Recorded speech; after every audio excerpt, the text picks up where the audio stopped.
अहम खबर शामिल कंदासीं। पीपल्स पार्टी अगवान निसार अहमद खोड़े जे सेनेटर चूंडजण ते पीपी अगवान ऐं कारकुननि पारां ख़ुशी जो इज़हार कयो पियो वञे। सिंध जे वॾे वज़ीर सैयद मुराद अली शाह सेनेटर चूंडजण ते निसार खोड़े ऐं पार्टी क़यादत खे मुबारकबाद ॾिनी आहे। सिंध जे वॾे वज़ीर चयो आहे त ख़ैस उमेद आहे त निसार खोड़ो सेनेट में सिंध जे माण्हुनि ऐं वोटरनि जे बहितर नमूने सां नुमाइंदगी कंदो।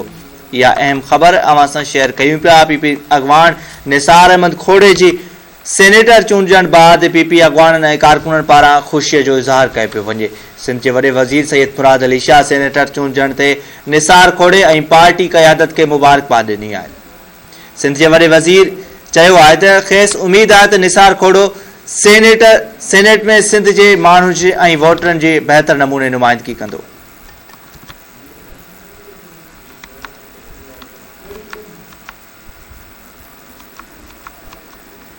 पीपी अगवान निसार खोड़े जी सेनेटर चूंडजण ते पीपी अगवान ऐं कारकुननि पारां ख़ुशीअ जो इज़हार कयो पियो वञे।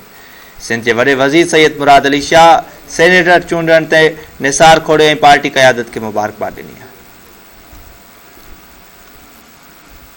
जॾहिं त सिंध काबीना जे ॿियनि मेंबरनि बि निसार खोड़े खे सेनेटर चूंडजण ते मुबारकूं ॾिनियूं आहिनि। अवां खे आगाह कयूं। सिंध जे वॾे वज़ीर चयो आहे त ख़ैस उमेद आहे त निसार खोड़ो सेनेट में सिंध जे माण्हुनि ऐं वोटरनि जी बहितर नमूने नुमाइंदगी कंदो।